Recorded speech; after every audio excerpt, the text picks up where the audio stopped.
Hi guys, আসসালামু আলাইকুম।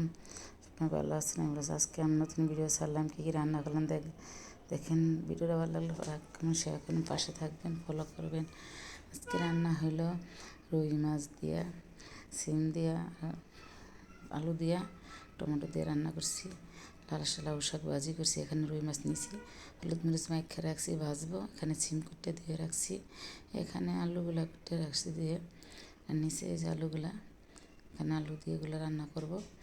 আমি যে আজকে দেশি সিম খুবই মজা খেতে, বিসিয়ালা সিম খেতে খুবই ভালো লাগে। এখানে দেখেন ফ্রিজে টমেটো এনে রাখছি, সিম এনে রাখছি। এগুলো দেশি সিম খুবই মজা খেতে, খুব মজা লাগে, ভালো লাগে। এখানে টমেটো অনেক, আমরা টমেটো চাটনি খাই, বেশি টমেটো খাই আমরা। একটু ভর্তা, সালাদ সব পদে টমেটো আমাকে লাগে। এখানে আমি পেঁয়াজটা ভাজতেছি শাকটা বাগার দেওয়ার জন্য। এখানে আমি শাকের বাগার দেওয়া হয়ে গেছে, এখন লাড়াচাড়া দিয়ে নামে ফেলাইব। আজকে রোজা থেকে তো খুব ক্লান্ত লাগে, রমজান মাস খুব ভালো দিন। অনেক এনে মাছ ভাজতেছি, রুই মাছ ভাজতেছি। এখন এগুলা ভেজে ওই সিম আলু টমেটো দিয়ে রান্না সেগুলোর লগে দিয়ে দিব।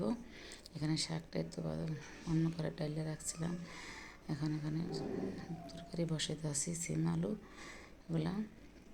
এখন হলুদ মরিচ বসতেছি, পানি দিয়ে দিলাম। এখন লাড়াচাড়া দিয়ে ভালোভাবে কষাইয়া সিম আলুটা দিয়ে দিলাম। আলুটা ভালোভাবে কষিয়ে ঢাকনা দিয়ে ঢেকে রাখবো।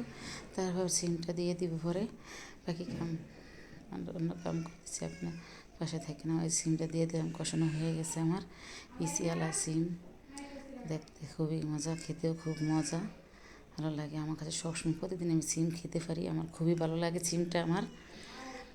এখন এই যে এখানে কষানো হয়ে গেছে, এখন আমি পানি দিয়ে দিব। এই যে লাড়াচাড়া ভালোভাবে না কষাইলে, যত কষাবেন তরকারি তত খুবই মজা হয়, টেস্টি, খুবই মজা।